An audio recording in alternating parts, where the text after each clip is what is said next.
Subscribe చేసుకునేటప్పుడు పక్కనే ఉన్న గంట సింబల్ నొక్కి యాక్టివేట్ చేసుకోండి. ఆల్రెడీ సబ్స్క్రైబ్ చేసుకున్న వారు కూడా దయచేసి బెల్ బటన్ నొక్కి యాక్టివేట్ చేసుకోండి. కడప నగరంలో ఉన్న సూఫీ మందిరం అమీన్పూర్ దర్గా. అన్ని మతాల ప్రజలు సందర్శించబడే ఈ మందిరం అత్యంత ప్రఖ్యాతి చెందింది. సామాజిక సామరస్యానికి ప్రతీక అయిన ఈ మందిరం అన్ని రోజుల్లో తెరిచి ఉంటుంది. పర్యాటకులు అలాగే స్థానికులు ఈ మందిరానికి విచ్చేస్తూ ఉంటారు. గురు శుక్రవారాల్లో అన్ని మతాల ప్రజలు పీరుల్లా హుస్సైని అనే అరుఫుల్లా హుస్సైని అనే ఇద్దరి సాధువుల యొక్క దీవెనలు అందుకునేందుకు ఈ దర్గాకి విచ్చేస్తారు. ఈ మందిరంలో ఈ సాధువుల యొక్క సమాధులు ఉన్నాయి.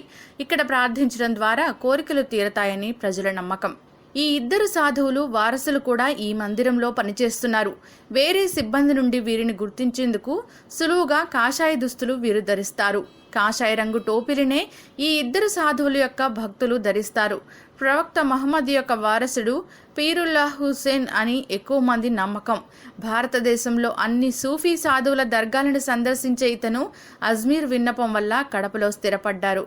తరతరాలు మారినా అవిచ్ఛిన్నంగా పరిడవిల్లుతూ సర్వ మతాల సంస్కృతి ప్రతీకగా వెలుగుతోంది కడప పెద్ద దర్గా. మత సామరస్యానికి ప్రతీకగా నిలిచిన ఈ దర్గాను హిందూ, ముస్లిం, క్రైస్తవులు నిత్యం పెద్ద ఎత్తున దర్శించుకొని ప్రార్థనలు నిర్వహిస్తుంటారు. ఆధ్యాత్మిక సంపదకు, భక్తి శ్రద్ధలకు నిలయమైన మన దేశంలో వెలసిన ఈ దర్గాలో సాహెబ్ను దర్శించి విభూది తీర్థం సేవిస్తే సర్వవ్యాధులు హరిస్తాయని భక్తుల ప్రగాఢ విశ్వాసం. ఇక ఆంధ్రప్రదేశ్లోని రాష్ట్రంలో కడప జిల్లాలో కొలువైన ఈ అమీన్పీర్ దర్గాను కడప జిల్లా వాసులు పెద్ద దర్గాగా పిలుస్తుంటారు. ఈ పెద్ద దర్గా ప్రాంగణంలో 18 మజార్లు కలిగిన దర్గా ఉంది. ఇక్కడ సంవత్సరం ప్రతి నెలలో గంధం, ఉరుసు ఉత్సవాలు జరుగుతుంటాయి. అందులో 5 దర్గాలకు చెందిన మజార్లకు మాత్రమే ప్రత్యేకంగా ఉరుసు ఉత్సవాలు ఘనంగా నిర్వహిస్తుంటారు. దర్గా చరిత్రను చూస్తే అస్తానేయే ముగ్ధం ఇలాహీ ప్రథమ సూఫీ హజరత్ ఖ్వాజా సయ్యద్ షా పీరుల్లా మహమ్మదుల్ హుస్సేని చిష్టీ ఉల్ ఖాదీ నాయబ్-ఏ రసూల్ సాహెబ్ కర్ణాటక ప్రాంతంలోని బీదర్ నుంచి 16వ శతాబ్దంలో కడప జిల్లాలో అడుగుపెట్టారు. 1683లో కడపకు వచ్చిన ప్రవక్త మహమ్మద్ వంశీయుడైన సాహెబ్ నిరాడంబరులు, దైవాంశ సంబుధులుగా పేరుగాంచారు. కడప జిల్లా మత సామరస్యానికి ప్రతీకగా నిలిచిందంటే అందుకు కారణం అమీన్పీర్ దర్గాయేనని చెప్పుకోవచ్చు. ఎందుకంటే ఇక్కడ ప్రతి ఏటా జరిగే ఉరుసు ఉత్సవాల్లో మహమ్మదీయ భక్తులతో పాటు హిందువులు, క్రైస్తవులు కూడా పెద్ద ఎత్తున పాల్గొంటారు. ఇక సాహెబ్ 1716లో అమీన్పీర్ దర్గాలో జీవ సమాధి అయ్యారు. అప్పట్లోనే పెద్ద దర్గాను ఇక్కడ నిర్మించారు. ఆయన ఇరువురు కుమారుల్లో పెద్ద కుమారుడు అరీఫుల్లా హుస్సేని కడప పీఠాధిపతి కాగా మరో కుమారుడు అహ్మద్ హుస్సేని నందలూరు పీఠాధిపతిగా నియమితులయ్యారు. కడప పీఠాధిపతులు మరణానంతరం సాహెబ్ పెద్ద కుమారుడు పీఠాధిపతిగా కొనసాగారు. ఈ పరంపరలో ప్రస్తుతం 11వ పీఠాధిపతిగా అరీఫుల్లా హుస్సేని కొనసాగుతున్నారు. అరీఫుల్లా హుస్సేని వారసుడైన హజరత్ సూఫీ సర్మస్సాని చిల్లకష్ ఖ్వాజా సయ్యద్ షా అరీఫుల్లా మహమ్మదుల్ హుస్సేన్ సాని 11వ ఏట ఇంటి నుంచి వెళ్లి తాడిపత్రి సమీపంలో గుహల్లో 50 సంవత్సరాలు తపస్సు చేశారు.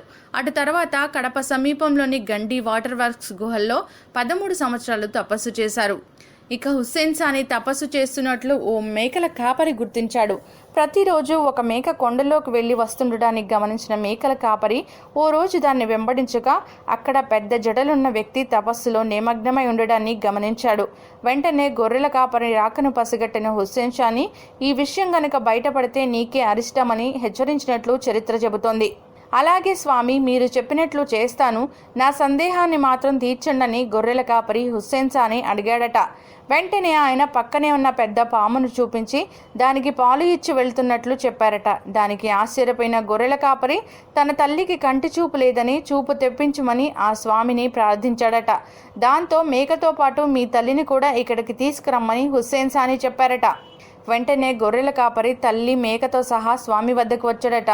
మేకపాలతో కాపరి తల్లి కళ్ళు శుద్ధి చేస్తున్న ఆ స్వామి ఆమెకు కంటి చూపు తెప్పించారట. ఆ రోజు నుంచి కడప దర్గాలో జరిగే ఉరుసు ఉత్సవానికి ఆమె వస్తుందని, ఉత్సవంలో స్వామి పోలికలు ఉండే ఓ మహిళ కనిపించడంతో తదేకంగా ఆమె వంక చూస్తుందని, విషయం ఏంటని ప్రశ్నించగా కొండ గుహల్లో మీలాగే ఓ స్వామీజీ ఉన్నారంటూ ఆమె వివరిస్తుందని చరిత్ర ద్వారా తెలుస్తోంది. దాంతో ప్రజలంతా ఆ గుహలోకి వెళ్లి చూడగా అక్కడ తపస్సు చేస్తున్న హుస్సేన్ సానీని గుర్తించి పెద్ద దర్గాకు రావాల్సిందిగా పీరుల్లా హుస్సేనీ వంశీయులు కోరతారు. 10 రోజుల అనంతరం వస్తానని చెప్పడంతో వారు అక్కడ నుంచి స్వామిని ఊరేగింపుగా తీసుకుని వస్తారు. అదే ఆనవాయితీగా నేటికి కొనసాగుతుండడం విశేషంగా చెప్పవచ్చు. పెద్ద దర్గాకు అరీఫుల్లా హుస్సేనీ మొదలు ఇప్పటిదాకా 11 మంది పీఠాధిపతులు కొనసాగారు. అమీనుల్లా హుస్సేనీ మరణానంతరం ఆయన కుమారుడు 1993లో 11 సంవత్సరాల వయసులో పెద్ద దర్గాకు పీఠాధిపతి అయ్యారు. పెద్ద దర్గాలో జరిగే ఉరుసు ఉత్సవాల్లో చెప్పుకోదగ్గది పీరుల్లా మాలిక్ హుస్సేనీ ఉరుసు ఉత్సవం. ఇది ఉర్దూ నెల ప్రకారం మొహరం నెలలో జరుగుతుంది. అరీఫుల్లా హుస్సేనీ ఉరుసు 7 రోజుల పాటు మదార్ నెలలో జరుగుతుంది. దాదా ముర్షాద్ అమీనుల్లా హుస్సేనీ ఉరుసు ఉత్సవం ఖాదర్ నెలలో, హేతుల్లా హుస్సేనీ ఉరుసు ఉత్సవం రంజాన్ మాసంలోనూ జరుపుతుంటారు. అలాగే అమీనుల్లా హుస్సేనీ ఉరుసు పండగ తేరా తేజీ నెలలో పెద్ద ఎత్తున నిర్వహిస్తారు.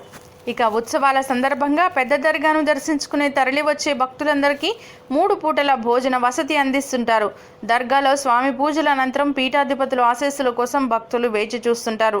పీఠాధిపతుల సూచన మేరకు అక్కడున్న తీర్థాన్ని సేవిస్తే సర్వరోగాలు మటుమాయమవుతాయని భక్తుల ప్రగాఢ విశ్వాసం. ఇలా అమీన్పూర్ దర్గాలో స్వామి పూజ కోసం పీఠాధిపతి ఇచ్చే తీర్థం కోసం అన్ని మతాల ప్రజలు లక్షల సంఖ్యలో తరలి వస్తుంటారు. ఈ వీడియో కనుక మీకు నచ్చినట్లయితే లైక్ చేయండి, మీ అభిప్రాయాన్ని కామెంట్ చేయండి, మీ వారందరికీ షేర్ చేయండి. మరిన్ని ఇంట్రెస్టింగ్ అప్డేట్స్ కోసం మా ఛానల్ని సబ్స్క్రైబ్ చేసుకోవడం మాత్రం మర్చిపోకండి.